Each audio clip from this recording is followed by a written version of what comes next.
সন্ত্রাস দমন ও অবৈধ অস্ত্র উদ্ধারের লক্ষ্যে চট্টগ্রামের সীতাকুণ্ড উপজেলার জঙ্গল সলিমপুর এলাকায় যৌথ বাহিনীর বড় ধরনের সাঁড়াশি অভিযান শুরু হয়েছে। সেনাবাহিনীর নেতৃত্বে আইন শৃঙ্খলা রক্ষাকারী বাহিনীর সদস্যরা পুরো এলাকা ঘিরে রেখে তল্লাশি চালাচ্ছেন। অভিযানে ইতোমধ্যে কয়েকজন চিহ্নিত সন্ত্রাসীকে গ্রেফতার করা হয়েছে।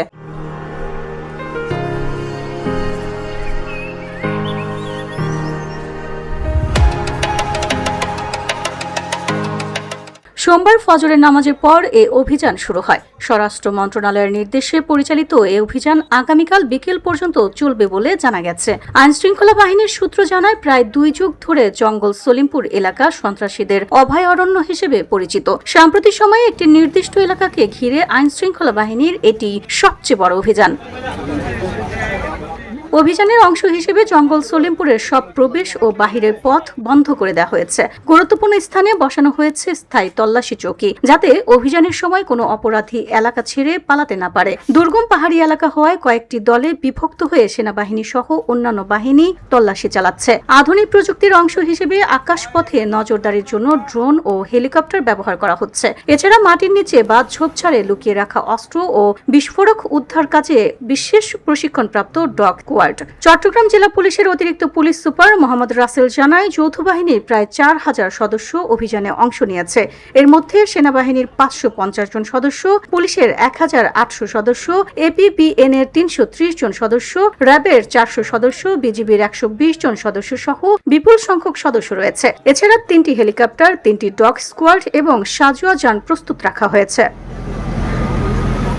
গত 19 জানুয়ারি জঙ্গল সলিমপুর এলাকায় সন্ত্রাসীদের হামলায় র্যাব 7-এর একজন নায়েব সুবেদার নিহত এবং আরও 3 সদস্য আহত হওয়ার ঘটনার পর থেকেই এই এলাকায় কঠোর অভিযান চালানোর পরিকল্পনা নেওয়া হয়। গোয়েন্দা তথ্য বিশ্লেষণের ভিত্তিতে এই কমান্ডো স্টাইলের অভিযান পরিচালনা করা হচ্ছে। চট্টগ্রাম রেঞ্জ পুলিশের অতিরিক্ত ডিআইজি নাজমুল হাসান জানান, পাহাড়ি ও দুর্গম এই এলাকায় দীর্ঘদিন ধরে সন্ত্রাসীদের অবস্থান, অবৈধ অস্ত্র মজুদ এবং বিভিন্ন অপরাধে জড়িত ব্যক্তিদের আত্মগোপনের অভিযোগ রয়েছে। এসব সন্ত্রাসী আস্তানা গুড়িয়ে দিতে এবং অবৈধ অস্ত্র উদ্ধার করতে এই অভিযান পরিচালনা করা হচ্ছে। তিনি আরও জানান, অভিযানের সময় কয়েকজন চিহ্নিত সন্ত্রাসীকে গ্রেফতার করা হয়েছে। অভিযান শেষ না হওয়া পর্যন্ত পুরো এলাকা ঘিরে রেখে তল্লাশি কার্যক্রম অব্যাহত থাকবে।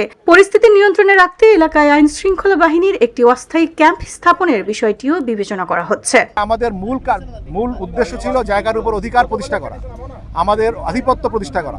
এইটা আমরা করতে সক্ষম হয়েছি।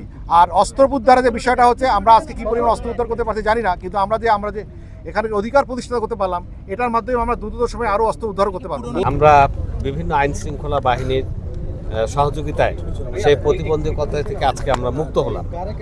এখন আমরা সরকার যে সমস্ত পরিকল্পনা পূর্বে গ্রহণ করেছিল বা এই এলাকাবাসীর উন্নয়নের জন্য বা চট্টগ্রাম উন্নয়নের জন্য যে সমস্ত পরিকল্পনা ভবিষ্যতেও বাস্তবায়ন করতে যাচ্ছে, সেগুলোর জন্য পথ উন্মুক্ত হলো।